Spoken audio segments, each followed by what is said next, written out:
भारतवर्ष वैदिकों का देश माना जाता है। वैदिक धर्मावलंबी इस भारत भूमि में निवास करते हैं। जो सनातन धर्म को मानने वाले हैं वो प्रायः वैदिक कहलाते हैं। जो वेद को माने, ईश्वर को माने चाहे न माने, लेकिन वेद को जरूर माने। बौद्धिस्ट और जैनी ये दोनों ईश्वर को मानते हैं लेकिन वेद को नहीं मानते हैं, इसलिए नास्तिक कहलाते हैं। और सांख्य,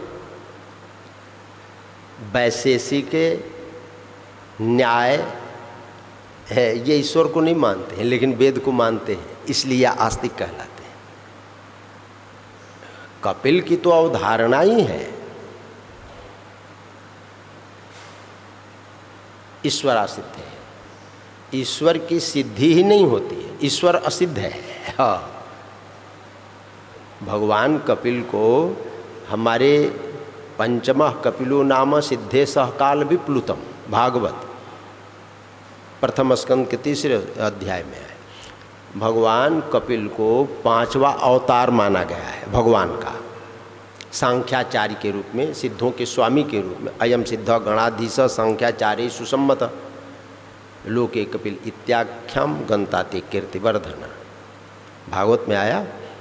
वो तो सांख्य शास्त्र के प्रवक्ता हैं, आचार्य हैं, भगवान के अवतार हैं। उन्होंने ईश्वर के अस्तित्व को स्वीकार नहीं किया, लेकिन उनको आस्तिक कहा गया कि यह आस्तिक है।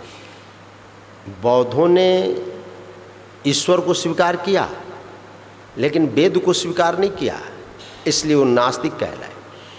और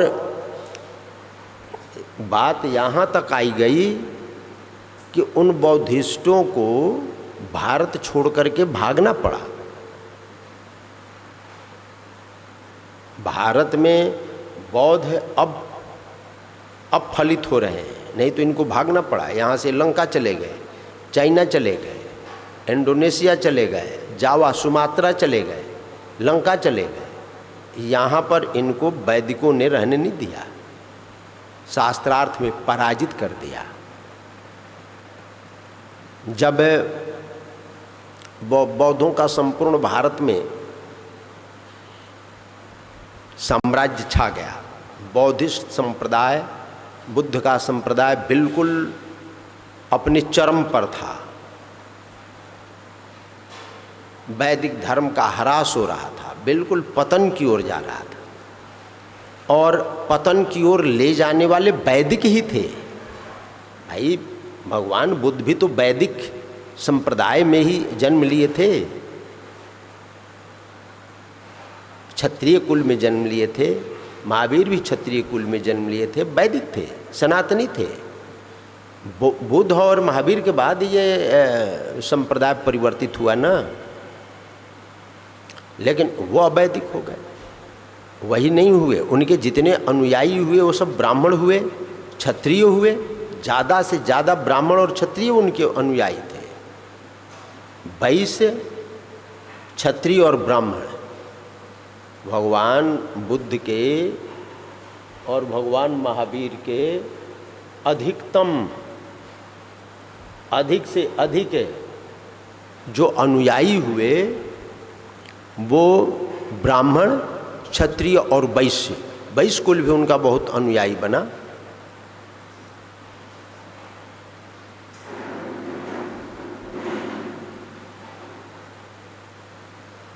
बहुत अनुयायी बना उनका। और लगभग सब अवैदिक हो गए।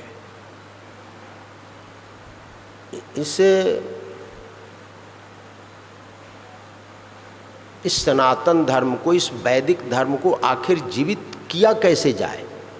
सब के सब एक तरफ से राज रजवाड़े जितने थे सब बौद्धिस्ट परंपरा में दीक्षित होते जा रहे थे। जितने ब्राह्मण कुल के थे सब के सब दीक्षित होते जा रहे थे। भाई जब राजा ही बौद्धिस्ट बन गए तो और कौन शेष रह गया। उन्हीं की परंपरा में फिर ये ब्राह्मण भी दीक्षित होते गए। जहाँ ब्राह्मण गए, क्षत्रिय गए, वहाँ पर वैश्य भी गए। लगभग पूरा का पूरा समाज अवैदिक हो गया। आप लोगों ने नाम सुना होगा कुमारिल भट्ट का। कुमारिल भट्ट एक बार काशी की गलियों में घूम रहे थे, जा रहे थे, तो काशी नरेश की जो पुत्री थी वो रो रही थी, वैदिक धर्म के ऊपर चिंतन कर रही थी, चिंता कर रही थी कि आखिर इस सनातन धर्म की रक्षा कैसे होगी, और सनातन धर्मावलंबी ही इस सनातन धर्म की जड़ काट रहे हैं। ये परंपरा आज की नहीं है। हिंदू धर्म की, सनातन धर्म की इस परंपरा को काटने वाले सनातनी ही है। हिंदू धर्म के जड़ को खोदने वाले हिंदू ही हैं। ये भारतवर्ष में आज जितने भी, चाहे वो इस्लाम धर्म के अनुयायी हों, ईसाई धर्म के अनुयायी हों, जैन धर्म के अनुयायी हों, बौद्धिस्ट धर्म के अनुयायी हों, किसी धर्म के अनुयायी हों, ये सब भारत के ही तो हैं। ये जितने वैदिक संप्रदाय वाले, वैदिक धर्म को मानने वाले, सनातन धर्म को मानने वाले हैं, ये सब के सब वही तो परिवर्तित हुए हैं। अब वैदिकों में कहने पर थोड़ा सा कैसा तो लगता है, ये व्यास वाले हैं, व्यास वाले राधा स्वामी, ये भी वेद को नहीं मानते, ईश्वर को नहीं मानते, पुराण को नहीं मानते। उनमें कौन दीक्षित हो रहा है? सबके सब सनातनी, दूसरा तो नहीं हो रहा है। ये निरंकारी कौन बन रहा है? सब सनातनी। ये प्रजापति ईश्वरीय ब्रह्मा कुमारी है, ये भी वेद को नहीं मानते, पुराण को नहीं मानते, ईश्वर को नहीं मानते। इनमें कौन दीक्षित हो रहा है? सब सनातनी। यानी सनातन धर्म के परंपरा को नष्ट करने वाले ये सनातनी ही है, वैदिक ही है। ये अज्ञानता बस उस संप्रदाय में, ये तो भेड़ चाल है ना, ये परंपरा है। तो हम ही उसकी जड़ को काट रहे हैं। काशी नरेश की पुत्री बहुत चिंतित थी कि कैसे इस वैदिक धर्म को जीवित किया जाए। आज एकदम मरणासन्न स्थिति में पहुंच गया है। ये सनातन धर्म अत्यंत जर्जर अवस्था में पहुंच गया है। इसके उद्धार के लिए क्या किया जाए, कैसे किया जाए, कौन करेगा? वो रुदन कर रहे थे अपने महल पर बैठे बैठे, खिड़की के पर झरोखे के पास रुदन कर रहे थे कि आखिर इस सनातन धर्म की रक्षा कौन करेगा। उसके नेत्र कुमारिल भट्ट के ऊपर पड़े। देखा बालिका रुदन कर रही, पूछा राजकुमारी क्यों रुदन कर रही? उसने रोते हुए कहा कि क्या करें, क्या कहें, किससे कहें? वैदिक धर्म अपने पतन की ओर है और इसका रखवाला मुझे कोई दिखाई नहीं पड़ रहा है। सनातन धर्म के रक्षक अब मुझे दृष्टिगोचर नहीं हो रहे हैं। तो उन्होंने संकल्प किया कि सनातन धर्म की रक्षा मैं करूँगा।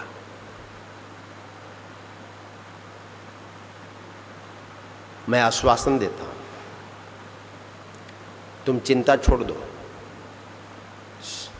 वैदिक धर्म के मर्यादा की रक्षा यह कुमारिल भट्ट करेगा।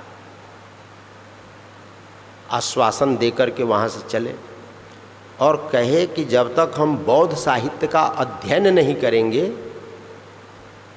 तब तक बौद्धों को परास्त कैसे करेंगे, उसका ज्ञान जरूरी है। इसके लिए उन्होंने तक्षशिला की यात्रा की। तक्षशिला में जाकर बौद्ध संप्रदाय में दीक्षित हुए। भाई अध्ययन करना है, गुरु को तो बनाना ही पड़ेगा। दीक्षित हुए।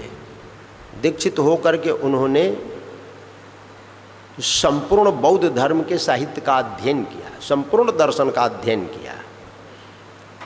और अध्ययन पूर्ण होने के बाद, जब अध्ययन पूर्ण हुआ, तब जिनसे अध्ययन किया था, जिन गुरु से अध्ययन किया था, उनको ललकारा शास्त्रार्थ के लिए। घो शास्त्रार्थ हुआ, जोरदार शास्त्रार्थ, महीनों तक शास्त्रार्थ चला। लेकिन कुमारिल भट्ट के प्रज्ञा के सामने किसी की नहीं चली। मानो सरस्वती उनके मुख पर बैठ करके वैदिक धर्म की स्थापना के लिए प्रेरित कर रही। ऐसा महीनों शास्त्रार्थ चला। और सुधन्वा उस समय के महाराजा थे, वो भी बौद्धिस्ट थे भाई, वो भी भगवान बुद्ध के अनुयायी बन गए। वो थे मध्यस्थ। शास्त्रार्थ के बाद वो निर्णय नहीं दे सके कि कौन जीता और कौन हारा। लेकिन कुमारिल भट्ट ने सबकी बोलती बंद कर दी पूरा। अब बात आई ईश्वर के अस्तित्व के ऊपर, कि ईश्वर की सत्ता है या नहीं। बौद्धिस्ट भी स्वीकार तो करते हैं ईश्वर की सत्ता पर, वेद पर विश्वास नहीं करते हैं। तो ये हुआ कि ईश्वर की सत्ता को प्रमाणित करने के लिए पर्वत की चोटी से दोनों पक्ष कूदे, तभी तो होगा ईश्वर की सत्ता का बोध है। कुमारिल भट्ट ने स्वीकार कर लिया। और ये हुआ कि पहले कुमारिल भट्ट कूदे। कुमारिल भट्ट ने कहा कि पहले कुमारिल भट्ट कूदेगा। पर्वत की चोटी पर चढ़ गए सब लोग। कुमारिल भट्ट ने संकल्प किया कि ईश्वर सत्य है, वेद प्रतिपादित है, आत्मा सत्य है, वेद प्रतिपादित है, जगत मिथ्या है, वेद प्रतिपादित है। वेद के एक एक अक्षर यदि सत्य हों तो ये कुमारिल भट्ट ऊपर से कूद रहा है पर्वत की चोटी से, इसकी रक्षा भगवान करें।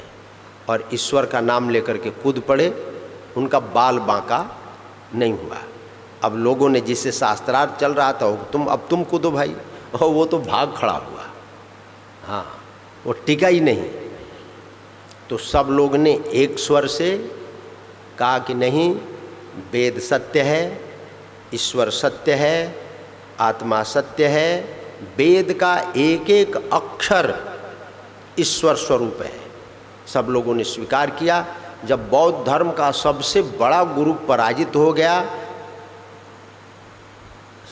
पुनः वैदिक संप्रदाय में दीक्षित हुआ, तो पूरे भारत में ही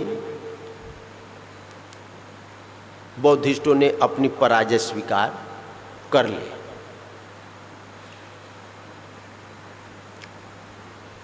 लेकिन कुमारिल भट्ट को प्रसन्नता नहीं हुई।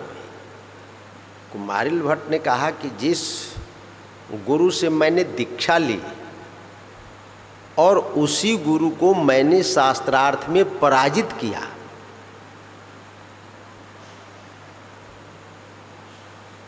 तो इस अपराध का, इस पाप का मुझे प्रायश्चित करना चाहिए। और इसका प्रायश्चित एक ही है कि हम अपने आप को जीवित जला लें। तो उन्होंने अपने शरीर को भूसी में तुसा, भूसी में पांव से लगा करके जलाना प्रारंभ किया। जलाते जलाते ऐसी भी आती है कि उसी काल में शंकराचार्य जी दिग्विजय करते हुए काशी में आए और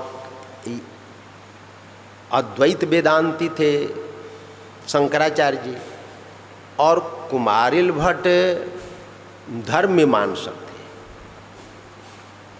थे। यह अद्वैत संप्रदाय की परंपरा के अनुयायी थे और कुमारिल भट्ट धर्म परंपरा के अनुयायी थे। दोनों ही वैदिक हैं, धर्म भी और ज्ञान भी, दोनों वैदिक हैं। लेकिन ये सर्वत्र दिग्विजय करते हुए काशी में आए, और काशी में आने के बाद इनको ज्ञात हुआ कि भारत में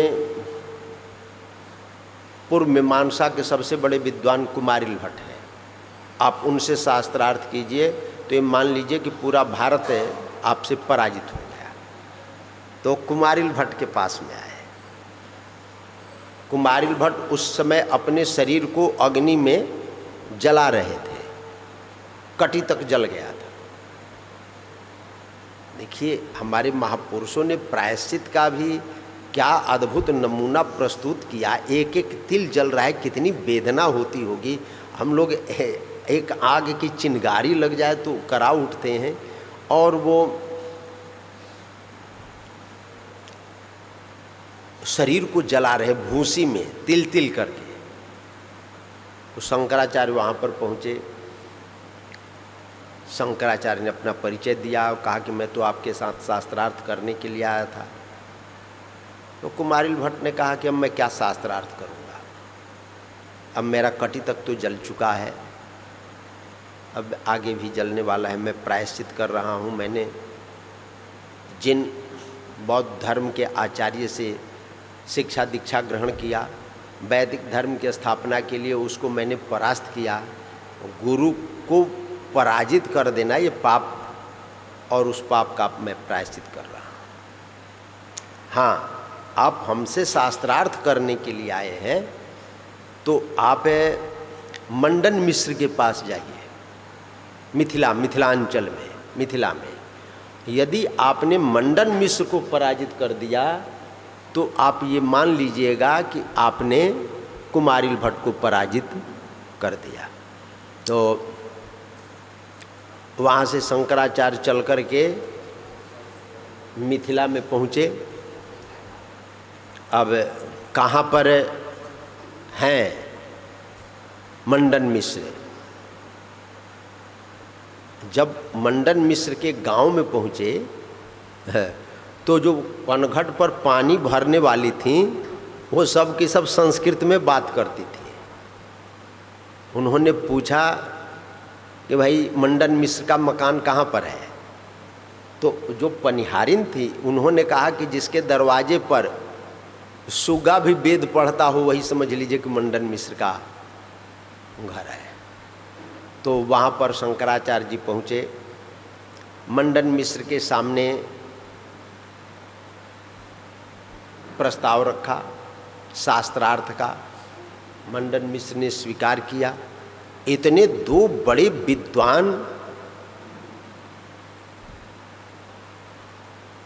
शास्त्रार्थ करें तो उसकी मध्यस्थता कौन करेगा? तो मंडन मिश्र की पत्नी थी भारती, कुछ लोग कहते हैं सरस्वती नाम था। खैर, तो कहे कि मंडन मिश्र की पत्नी बनेंगी मध्यस्थ। शास्त्रार्थ प्रारंभ हो गया।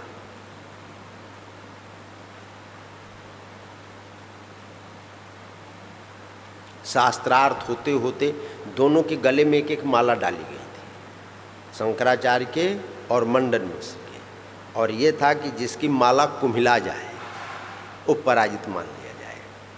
शास्त्रार्थ होते होते 15 दिन व्यतीत हो गया। 15 दिन बाद में मंडन मिश्र की जो माला थी वो कुम्हलाने लगे। इनके शंकराचार्य के तर्क के सामने उनका तर्क गिरने लगा, ढहने लगा, सारे उनके तर्क ढहने लगे। शंकराचार्य ने पराजित कर दिया, मंडन मिश्र ने पराजय स्वीकार कर लिया। तो भारती ने कहा कि आपने मंडन मिश्र को पराजित किया है और इनकी अर्धांगिनी मैं हूँ। जब तक मैं पराजित नहीं हो जाती तब तक इनका पराजय स्वीकार नहीं किया जा सकता। अर्धांगिनी होने के नाते मेरा भी आधा भाग है। कहे कि तुम करो प्रश्न।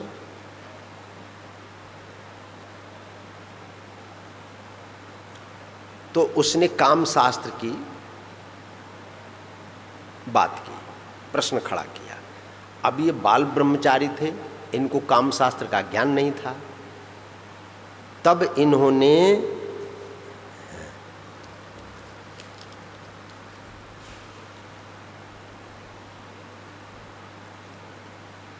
पर काया प्रवेश के द्वारा कामरूप देश के राजा के शरीर में प्रवेश किया।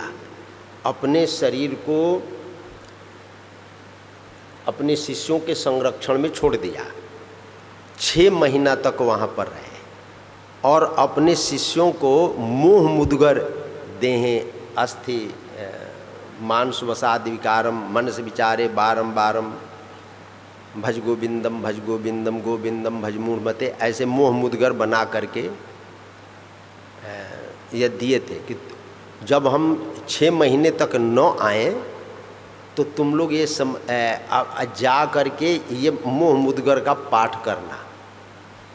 भाई हो सकता है आसक्ति हो जाए, उसको हम न छोड़ना चाहें, तो तुम लोग ये मोह मुदगर का पाठ करना, तो वैराग्य होगा, छोड़ करके मैं अपने शरीर में आ जाऊंगा। तो 6 महीना तक उस शरीर में रहे, लेकिन राजकाज में उनकी रुचि नहीं रहती थी। वो हमेशा शास्त्र का अवलोकन करते रहते थे, विद्याध्ययन करते रहते थे।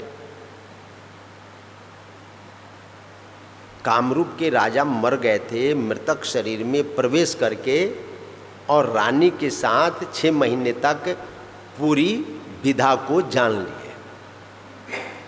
रानी ने कहा कि राजा के स्वभाव में बड़ा परिवर्तन है।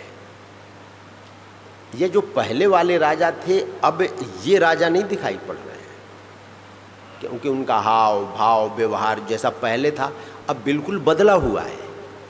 तो रानी ने कहा कि भाई तुम लोग यहाँ पर जितने 100 मिले रखा हुआ कहीं भी, उन सबको जला दो। तो जो कर्मचारी लोग थे, जितने 100 कहीं पड़ा मिले उसको जलाने लग गए।